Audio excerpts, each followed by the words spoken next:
You're listening to the Missionary Perspective Podcast with veteran missionaries Erik Johnson and Joshua Mead.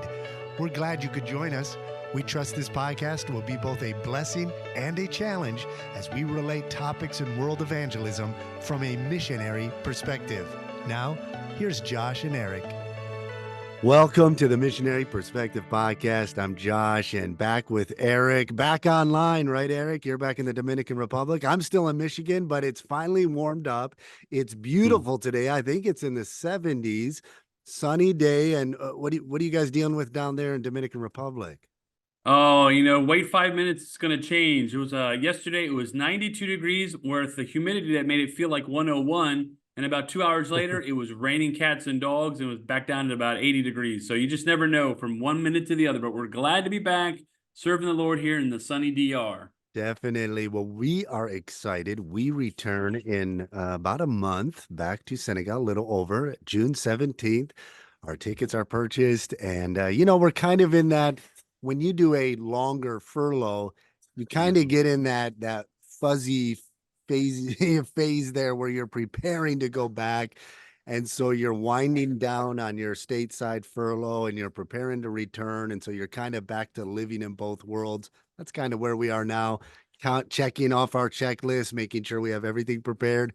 We have items we're shipping over. We have several groups coming. In fact, we're going to hit the ground running as well, just like you did when you got back.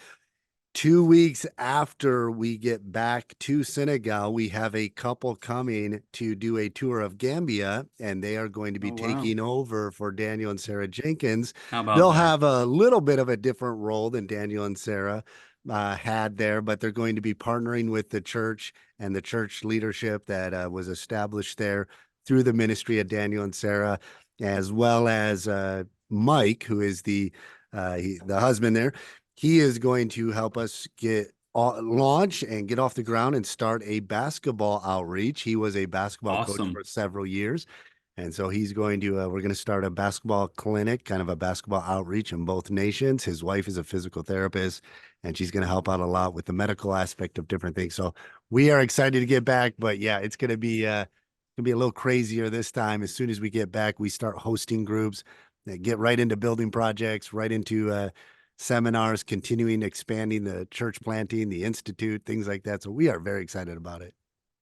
Amen. Well, we know what that feels like. In fact, tomorrow we start officially our first seminary. So between that and a bunch of groups this summer, it's good to be busy again after the years after COVID, to just be ramping up again into ministry. Absolutely. Well, speaking of ministry, Erik, as we are winding down on the ministry of furlough, we are visiting a couple churches. We have maybe 3 or 4 meetings left. And one of the churches that we are visiting, it's a new church. And they recently, just a couple of days ago, sent me a list of questions. And I always appreciated when a pastor puts a lot of forethought into the Q&A time. And these aren't your normal questions that they send. These are questions that really dig deeper into kind of pull back some of the facade of missions, and let's look at the how the engine, let's lift the hood and look at how the engine is running here. And so I appreciate these questions, and I thought, well, let's go ahead and do these questions right here on the podcast, because I think that many would be interested in what some of the answers might be, and I'm curious what some of your answers might be. And so we're going to try to nail out a few of them on this episode, and then whatever we don't finish here, we will get to on a second episode. Yeah, that sounds great. In fact, I was very intrigued by these questions. I can tell young missionaries, one of the best ways to prepare yourself to become a future missionary is to ask good questions. And so I love these questions. Let's dive right in. All right, here we go. First question, just very simple, kind of gets right to the heart of where you are ministry-wise, spiritually. And the question is, what are you most burdened about? Now, Erik, how do you, first of all, let's define burden. How do you define a burden? What is a burden? I think it's something that weighs on your heart and your soul constantly. It's something that is hard to forget. It's something that is maybe ever present. And I believe in this case, they're probably trying to talk about maybe your burden as a missionary. I mean, obviously there are times probably in your life you have burdens for friends or family. But in regards to ministry, for me specifically, as we hit this maybe second phase of ministry, as we're now looking to train more leaders and send them out, every time I drive through a city in the Dominican Republic that, to my knowledge, does not have a gospel witness, a gospel preaching church, that really weighs on me. And I start praying about Mhm. who is going to be the young man, the young couple, maybe middle-aged couple that's going to go out and reach this city for Christ. There's so many cities that we drive through, sometimes on our way from point A to point B. I'll often talk to people in our church who have some familiarity with that area, and they'll say, no, we don't know of anything. And so constantly I'm thinking of 5, 10, 15 cities, probably within an hour of us, that have anywhere from, 35, 50 to, well over, 80 to 100,000 people with, as far as we know, no gospel witness. So that's the top of my list. I think another thing that, as we were home on a short furlough, and we saw a lot of young people and a lot of sharp young people. We even went to some Christian colleges, and all the anecdotal evidence I can find is it's not necessarily more people, young people, being called, or they're being called, but not necessarily surrendering to the call to go to the foreign field and tell others about the Lord. And that burdens my heart that people like you and I need to get out there and tell these guys, they need to come here and start replacing us, or at least come alongside as we get into the next phases of the ministry. And and coupled with that, also, I would say maybe churches that don't emphasize evangelism and missions. I mean, you and I are very aware of great churches that love missions and evangelization. But unfortunately, I would say that's not necessarily always the case. Mhm. And sometimes we've gone into churches that do support us, and we're thankful for that. But we can see that missions is definitely down the list in their priorities. And so those are some of the burdens I have when we get to be able to affect people's lives, influence them, to see these burdens we have. And I believe they're really the Lord's burdens, that as a missionary, we just carry them along. Yeah, absolutely. And I 100% agree. As a missionary, I think there are many burdens. And I think that in the ministry, you're looking at a lot of different aspects of what needs to be addressed. And as a missionary, you, of course, have the burden of learning language and am I Hmm. communicating cross culturally? Am I communicating effectively? From the very beginning, I think my biggest burden has always been, am I most effectively allocating my time? Am I most effectively and efficiently using my resources, the giftings God has given me to do the work that He's calling me to do here? Am I, there was a preacher who would always say, I don't fear maybe failure as much as I fear succeeding at doing something God Mm. never intended me to do. And so Right. that's something that's always on my mind is, okay, am I investing my time and resources in what God wants me to do? I don't want to waste time. The time is limited. The time is short. We're redeeming the time. And so, that's always in my mind. And I think how we implement making that burden not become a worry is that we're constantly reevaluating ourselves. We're constantly Mhm. evaluating our ministries. Is what we're doing effective? Is this in alignment with God's will for what He desires us to do? Are we still sensitive to the Spirit's leading? Are we seeing it bear fruit? And I would say as well, specific to being a missionary, there's always been the burden of, is what I'm doing going to last? Because you Mhm. don't want to build a ministry Mhm. um, on your own personality. You don't want to build it on your own means, and we all get that. But again, it's that cross-cultural challenge of, am I communicating the gospel effectively? Is this person I'm working with, is he truly a sincere follower of Christ, or is he looking for, something? And that's across the board. That happens in the US, that happens Sure. everywhere overseas. But it's just when I leave the field, if God calls me to another ministry, uh, is is what I've done going to last? And I think the answer is, if it's what you did is the Lord's will, if you've accomplished His will, then it's His work, and His work will continue and last. And so it's been exciting over the years to watch as God will put specific burdens on you. And I would say to a young man or woman developing, going into ministry, develop biblical burdens. Don't Mhm. and try not to confuse worry with burden. Hmm. Sometimes Hmm. develop a biblical burden. There are burdens, Jesus said, come and bear my burden, bear my yoke. My yoke is easy, my burden is light.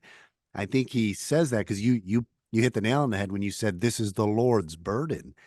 And the Hmm. reason the Lord's burdens aren't heavy on us, they don't weigh that heavy on us, essentially, is because He's the one bearing the brunt of them. We just get to come alongside Him and bear that burden with Him. And so I would say if you're stressed out, if you're overwhelmed, you feel burdened as a missionary, maybe take a step back and evaluate some of these burdens and ask, are these Hmm. really the Lord's burdens or are they my own personal burdens? And be ready to lay aside some of those burdens. But I would say, yeah, that Yeah. from early days, those biblical burdens that I believe the Lord developed within us, it's not only great to have a biblical burden, it's exciting to see the fruit of that burden. God has given you a burden. You could call it a vision as well. I think He gives you a burden first, a burden for those cities that don't have the gospel. Hmm. We have regions where there are no gospel. We've been asked to come and, or no churches. We've been asked to come and start churches. And I think God will give you a biblical burden, and then He'll help you to develop a biblical vision, a mission vision, and then He'll give you the resources and the personnel to accomplish that vision and implement it. And we've just seen the Lord do that over and over and over again, and we're excited about the future. Amen. Yeah, I totally agree, and I think it's probably what they were asking, and I think that's how we see it as far as the biblical burdens we should have. Number two question here, we'll kind of go back and forth. It says, knowing what we know now as old gray-haired missionaries, at least I am, what advice would you give to our younger selves, say maybe high school age, young adult, college, maybe early 20s? So, Josh, I'll ask you first. What advice, and this is pretty broad, would you give your younger self? Well, I would say the first thing I would tell my younger self, especially when I went to college in Canada, I would say, buddy, learn French. You're in Canada. Like, what's your problem? And you knew from a freshman in college, you were going to Senegal. Learn French. Right? You got 4 years. You could have, I think there's certain areas where, um, I'm big on Incredible. I'm big on preparation, and that's just one thing. When you're younger, you're not thinking as far ahead in advance for preparing yourself. So I would tell my younger Mm, self, cultivate skills, things that you enjoy. Filmmaking, movie making. We've talked mhm, about this on the past. It's something I enjoyed and something I did cultivate. And it's something that the Lord has implemented and used in our ministry and our outreach. And so nothing I would change on that. But I would say, look at other aspects that you could have prepared earlier for the mhm, ministry, mhm. knowing that you were going into the ministry and maybe prepared for that. What about you? Well, it's funny you mentioned that one. My wife always likes to review my notes, and so she wanted to add that one in as well. I think that was a little dig at me. I need to become a better handyman, but it's true that there are so many life skills that are worth learning along the way, especially if you go into foreign missions or really any kind of ministry, unless you have some kind of super big staff. Just having more life skills, whether it be vehicles or handyman skills or construction. And I had some of those. But those are things that I always wish I had maybe developed more. But the thing I kind of at the top of my list, and I do believe I got this right, but I want to make sure young people make sure they get this right as well, is that especially for the young men, make sure you pick the right mate. Make sure you pick the right mate. If you know for sure you're going to foreign missions, especially, make sure that young lady knows that you're going into foreign missions. Now we know that God changes paths. You don't know all those paths, but it's really important and that you know her character, she knows your character, that you know this is the right person for you to go serve the Lord on the mission field. And we'll talk about that a little later on about marriage. So for me, number one is make sure you have the right mate. Number two was to not worry so much about the future. I think we Mm, even can tell ourselves this today. But the way I would say is if you have a close walk with the Lord and you're open to his leading, don't worry. He's going to direct your steps. And he may direct your steps to a certain place from ages 18 to 25, and then it's from 25 to 45, and then 45 to 65. He's going to direct the closer you to him, you need to worry less and just look to him. And so as I get older, it's good advice to follow still because we still get worried about things. But I think I would tell my yourself to not worry so much. And then lastly, if you are thinking about missions, get exposure to more ministry on the mission field or even home that will help you understand what ministry is all about, so that when you get into the ministry for the first time, it's not so much this foreign concept to you.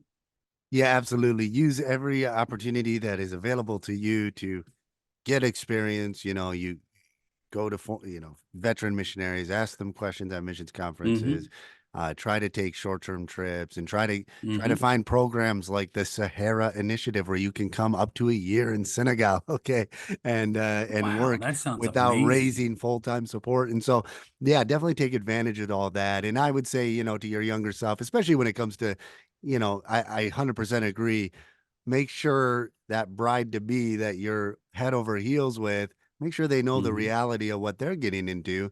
Mm-hmm. Julie never thought about being a missionary, never really crossed her mind. And our first date, I showed her video and pictures of Senegal, and I said, "This is what we're doing." And I was head over heels for her. But I said, if you're not surrendered or open to this, then we might as well cut it off right now. And I think you gotta. It's easy to let our emotions lead us. At least I know that's the way I was. I would Mm-hmm. get very emotional about things, very passionate about things. So I would say, as your younger self, don't lose that passion. But the sooner you can kind of gauge that passion by common sense, logic, reason, being thoughtful, thinking things through, then yeah, you got to find that balance, and you'll find it. That's what maturity is all about. You don't want to get a grumpy, you don't want to become a grumpy, disgruntled old callous missionary. That's when you lose the passion and the burden. Yeah, but you cultivate that, keep it. But as you get older, you use your head a little more. You think things through. So if you could do that when you're younger, it might help save you some heartache in bad decision 100%. making. Yeah. All right. So 100%. moving on to number three here, we've got how has being a missionary grown or challenged our marriages? All right. So my wife's over here in the background, so she doesn't hear your response because I got the headphones on, but I'm gonna be eyeballing her as I answer because she's gonna either roll her eyes or agree or disagree with me. So Throw something at you. how has being a missionary grown your marriage or challenged your marriage? And then what are some resources that you would recommend for either, I guess, growing or challenging your marriage? So, Erik, you go Well, first. yeah, well, in fact, like I mentioned earlier, my wife actually checked my notes on this one, so I can say that we kind of come to an agreement on even the responses. But the truth is, the mission field can really try your marriage, and that doesn't mean we don't have a good marriage. It just means the difficulties and the obstacles that come up will show you how good of a marriage you have. And so, for us, from the beginning, even the dating age, dating times to now, one of the things we always try to tell young couples is that, to have a really good marriage, um, it starts with open communication, starts with lots of communication. You need to have a humble, servant hearted spirit. That's so necessary, serving each other, serving the Lord. Growing our marriage, I would say that we we've learned to trust in the Lord completely. Um, life itself, it doesn't have to be on the mission field, just life itself, going through, parents getting older. But I think parents getting older and not being present around them will test, your calling. And you have to constantly be saying, Lord, am I supposed to be here? Why am I here? If there are difficulties back home with family members, you're like, boy, it's got to be true.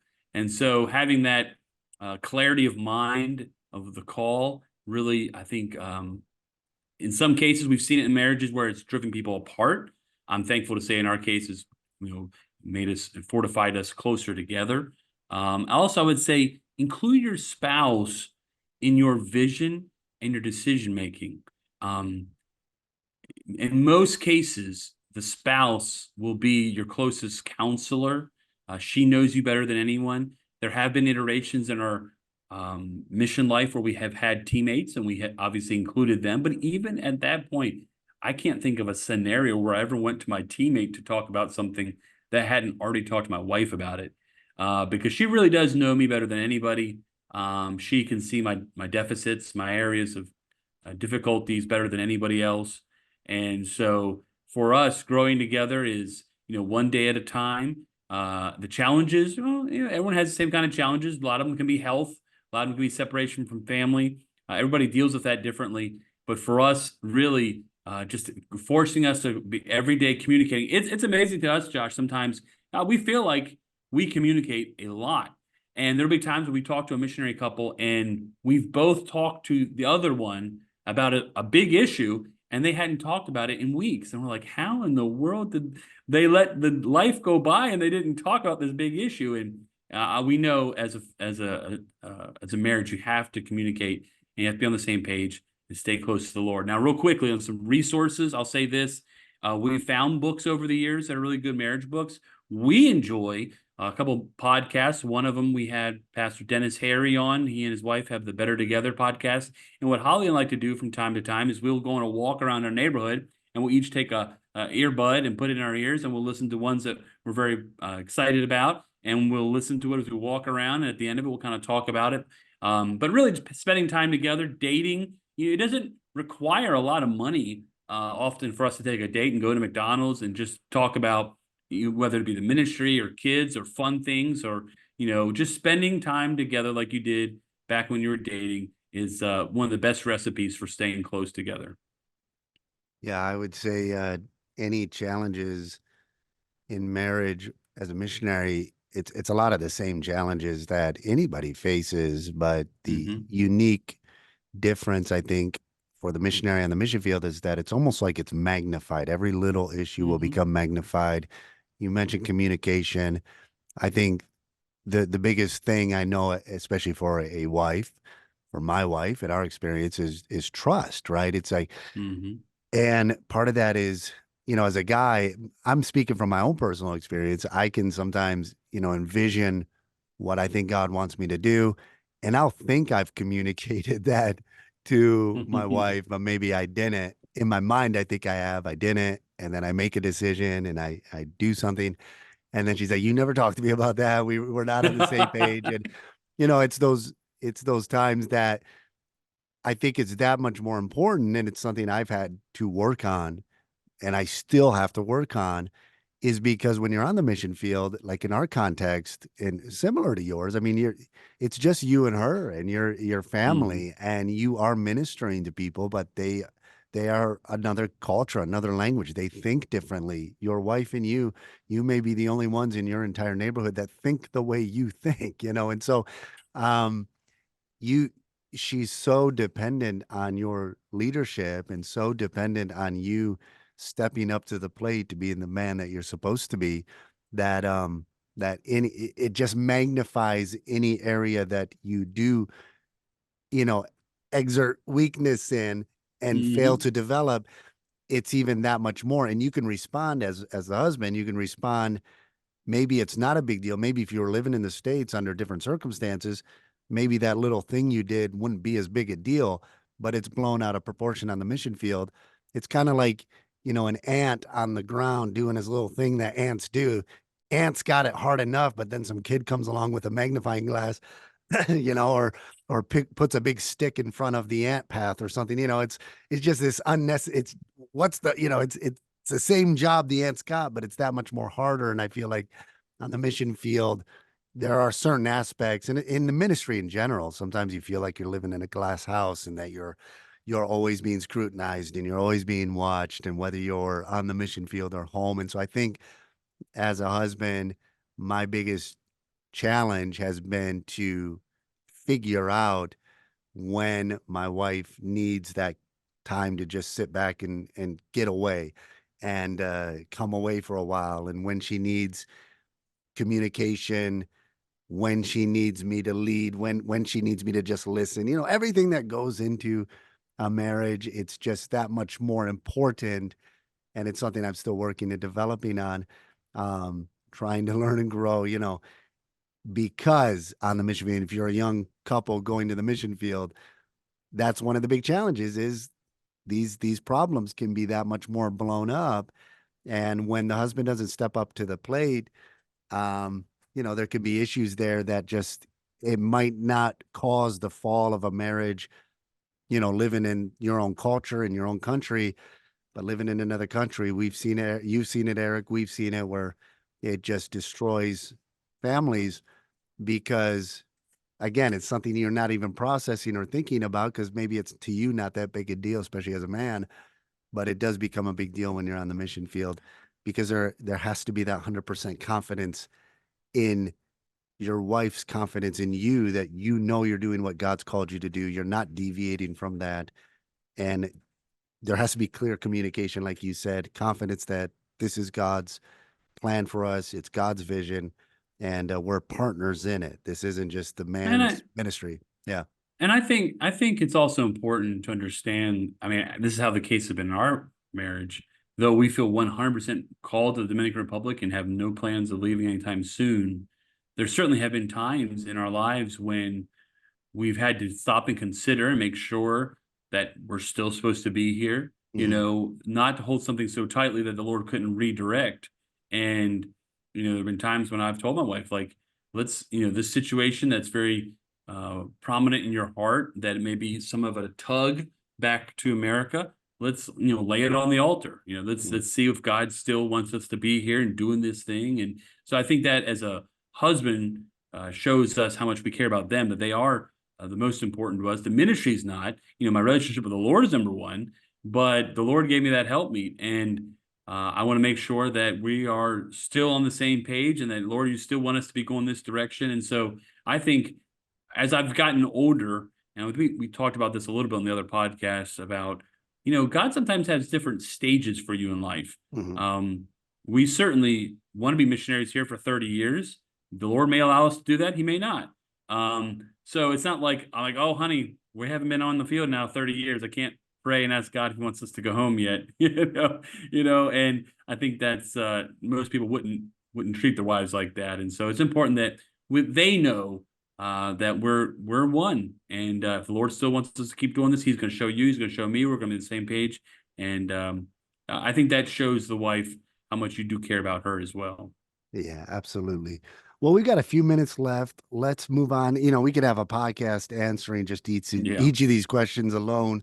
yeah. Let's move on to the next question, and we'll see how far we get with this question. We might carry it over to the following podcast. But question number 4 is, how do you reconcile the sovereignty of God and our Hmm. free will in respect to our Hmm. ministries? Now, I think there's a couple Hmm. approaches that we interpreted this Hmm. question to mean. They give an example of panic versus passivity. In other words, how do you respond maybe when you feel you have a direction to go in ministry, but things don't turn out maybe the way you expected them Hmm. to? And so, how do you Hmm. reconcile what God chooses Hmm. with what we kind of choose in respect of our ministry? So, first of all, how did you interpret that question, and then how did you respond to it? Yeah, I kind of reworded the question, and afterwards, I think my wife even said, I think they were asking a little bit differently. I think they may have also been talking a little bit from even a personal aspect, how you deal with the sovereignty of God being in a place, oftentimes maybe where there's a lot of crime, Mhm. and as far as like God's in control, but what precautions do we take to keep ourselves safe? And so Right. I think we could talk about both. When it comes to that, I can just honestly tell you know I've never had an overwhelming fear of being here, even though there is a lot of crime and very little police presence. And I don't live in a Muslim country where maybe people want to do harm to you. We just live in somewhat of a crime-ridden country sometimes. But I am perfectly. I'll say this: I certainly believe in the sovereignty of God when you've learned how to drive here, because I'm sure we've been able to see many unfortunate accidents that guardian angels have pushed us to the side and been in accidents themselves. And so we understand that God is in control. Yet at the same time, we learn from our stupid mistakes. I can think of all kinds of examples of things I did in my first couple of years here that I would never do again. And I'm so thankful the Lord chose to protect me. And so, in that sense of it, I think as you get older, you start to understand and appreciate more the sovereignty of God in your life, and hopefully you panic less. When it comes to the ministry, I think in a sense that um, as independent Baptists, it is very difficult to have that balance because sometimes we want to have the big day and we want to have a vision. We want to say this is what we're going to do the next 5, 10, 15 years.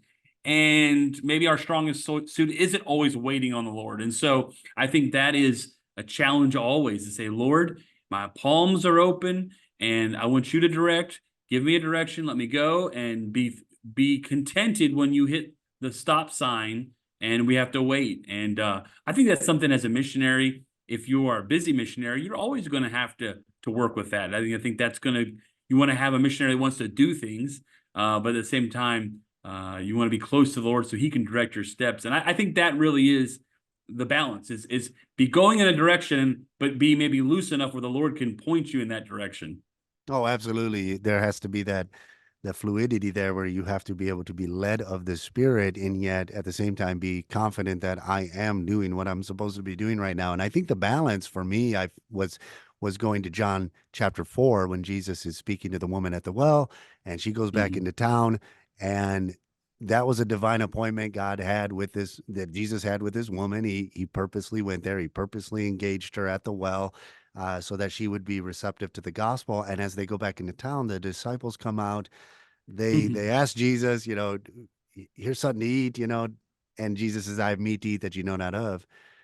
And they said, well, who brought you food? And Jesus said, my meat, and this is really the key, I think, to that, Hmm. the balance of that question. He said, my meat is to do the will of him that sent me and to finish his work. And I think Jesus puts it in that order on purpose. My meat, what I consume, what nourishes me, what I crave is to, number one, do the will of him that sent me. And I think in pursuing obedience to Christ and pursuing doing God's will, we will finish the work he's called us to do. And I love the way Jesus phrases it. He says, when I pursue God's will, I will finish the work and finish the Hmm. work. And then he says, lift up your eyes. They're coming out. He said, the fields are already white. I've sent you to labor wherein you bestow no labor. And I think the point Jesus is making is the work of God precedes us and it will continue on after us. So my question when I got to Senegal was, what are the specifics of the strategies we're going to implement to do ministry? How are we going to plant a church here in the Muslim context?